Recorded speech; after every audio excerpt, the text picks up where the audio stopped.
So like, never mind, just carrying one around.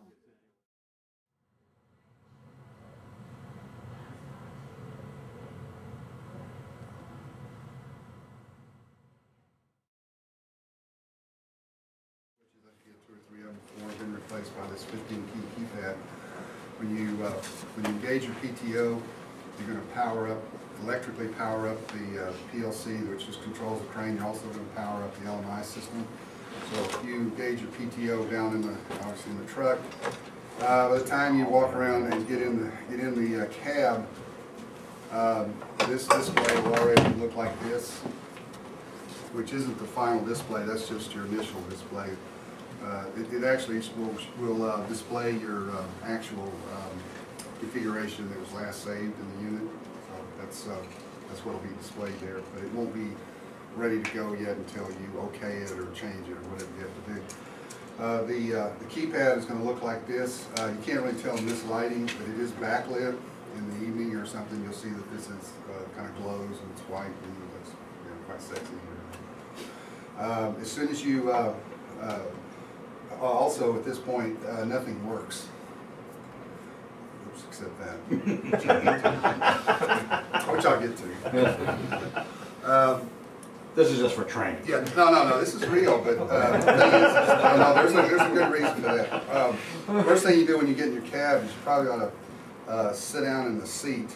And when you sit down in the seat, this switch will close, which will close these two contacts. And some LEDs will show. So as soon as you sit down, you'll see these three little LED lights on. And what these three LED lights represent is these are the three activities that are actually hot and live that you can actually use at this point. It also tells you that your seat switch is working, and you indeed are sitting in the seat. The first one is the crane on and off. You engage that. You have turned on your pilot control pressures. Your joysticks are live and active, and you're theoretically ready to operate. You hit it again, it turns it off. If you turn it on, you decide, well, damn, I forgot to set my outriggers. Okay, well, this is your outrigger control now. Push that. Now, the reason I pushed that button and it went off, you do not have to be in your seat to turn this on or to have this active, because obviously, in fact, most of the time you're not going to be setting your outriggers when you're sitting in the seat. So this can actually be engaged without actually being in the seat. The reason for that is there's two places where you engage the outriggers. One is in the seat, in the cab, and the other is down in the lower part of the crane where you have this switch control box that you had before, except you notice this time it's a little bigger. It's got a single momentary push button. This light goes green when it's active, so you push this button, the light goes green, you hear your horn go off. Your outriggers, you're now in outrigger control, and you can use a radio remote to adjust the outriggers. You hit it a second time and it goes off. When you hit this and it goes on, it's also going to light up on the keypad, so it tells you in two places that you are now in outrigger mode. Of course, you got your start and your stop switch for your engine here. So if I hit the button on the box there, it's also going to illuminate that light upstairs, okay? Right, so in both places. Also, if you somehow turn it on up here, and somebody down here hits it here, it'll turn it off. Okay. So it works in much the same way as the old way did, except there's no confusion about which way the toggle switch is pointed. It's a momentary switch. The computer figures it out for you. It's either on or off. Yeah, it's either on or off. If the light's on, it's on. If the light's off, it's on. No more confusion. Thank you. So anyway, if you go into outrigger mode, now you can turn it off doing this, but you can also turn it off by switching that on. So, you can only have one of these three modes on at a time. The third mode is radio remotes.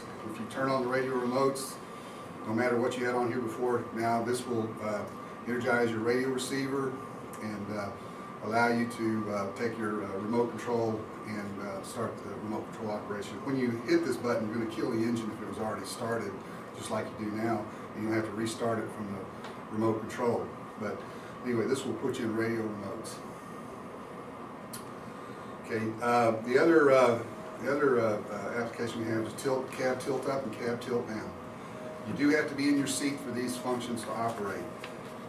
For instance, if you get in and you turn the cab on, or turn the system on, and you say, well, I want to tilt back here. Okay, you just hit this button and the the cab will start tilting, but notice this went off while I was pushing the cab button. This is so, for some energizing person or where a person decides they want to be tilting and, you know, doing a crane function at the same time. You can't do both at the same time. Once you're in cab tilt and you're tilting, all cab functions are dead. So if you accidentally cut your sleeve on it or elbow something while you're tilting, or, you know, it's like, God, I didn't know it was going to move this fast, kind of thing. Well, the joysticks will be dead and it won't do anything. So that's kind of a little safety feature. Also, to start the engine, you must be in crane mode to start the engine. And you know that you're sending a signal because the LED lights light up. If you're not in crane mode, it says it's start, but it won't start, I'll assure you. You need to write that down. Problem. The LED lights should not go on when you hit crane start. We've got some harmonic drivetrain issues going on here. Which one of these fans is making that noise? I think it's this one. That thing on. Or on low or something. Yep, that one. So I'll reiterate, the only time you can start the engine is when you're in crane mode and you're in your seat. The only time you can start the engine. You can't just stick your hand in there and start the engine. You can stop the engine by just reaching in and hit Okay, you have to be in your seat. Engine's going, you're operating, and you just stand up, get out of the seat. You can get out of the seat and the engine will still run, but in 5 seconds, this is going to shut off. It's got a time shutout. In fact, I'll show you. I can actually demonstrate that. Okay, you're in crane mode.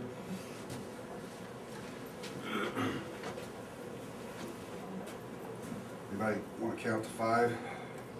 1 Mississippi, 2 Mississippi, 3 Mississippi. So it loses it. You don't get out of your seat. Just your crane power, truck stays. Just your crane power, engine still runs. No alarm or anything? Or No alarm, nothing. It just quits. Just quits. Now, you also have an emergency stop switch, which is normally closed. And if, obviously, if you're in crane mode and you hit the emergency stop, 2 things happen. This goes off immediately, and this starts blinking. This does kill your engine. This will kill your engine. So if you ever get in the cab, or if you're downstairs at that station down there and the engine won't start, crap, the engine won't start. Go up in the cab. If this light's blinking, somebody has left the emergency stop because it latches down when you hit it. It's not a moment. so that tells you emergency stop is pushed This in. tells you the emergency stop has been depressed, and that's a really satisfactory. That's happened to us twice. Not that it was depressed, but somebody, the wire came loose, or somebody didn't connect the wire, and nobody could figure out why the engine wouldn't start. And that's the reason why, is because the emergency stop switch was wired in. It's hardwired. So. So it's constantly looking for that signal It's from the constant. switch. You know, Okay. you can't, once you hit the emergency stop, you can't do anything. You know, you can't operate the outriggers, you can't operate the cab, you can't even, well, the engine will be stopped, but you can't restart it. You know, I'm not even sure you can honk the horn. I think you can honk the horn still, but that's about it. Okay, another feature we have is we're in crane mode. We're sitting in our seats. We decide that we don't want to be pushing the foot pedal down. So you can hit this button in the middle here, the Manitex International M, and that will transfer the throttle control from your foot pedal to a hand throttle that's on the right console underneath the seat, the armrest, and you can turn it off. This throttle control, the manual throttle control, is also used to set your high throttle for your radio remotes. So if you're going to be using the radio remotes that are in your basket or on the ground, it would behoove you to go ahead and preset that throttle or whatever you want it preset to, so that when you hit high throttle on the remote, that's the throttle setting it's going to go up to. If you leave it at idle in the cab and you hit high throttle, it's still going to be at idle. It's just shifting to this other sensor. So that'll be the phone call you call me and say, man, I can't get the damn throttle working the remotes. What's wrong with it? Hopefully that's all that's wrong. Hopefully that's all that's wrong.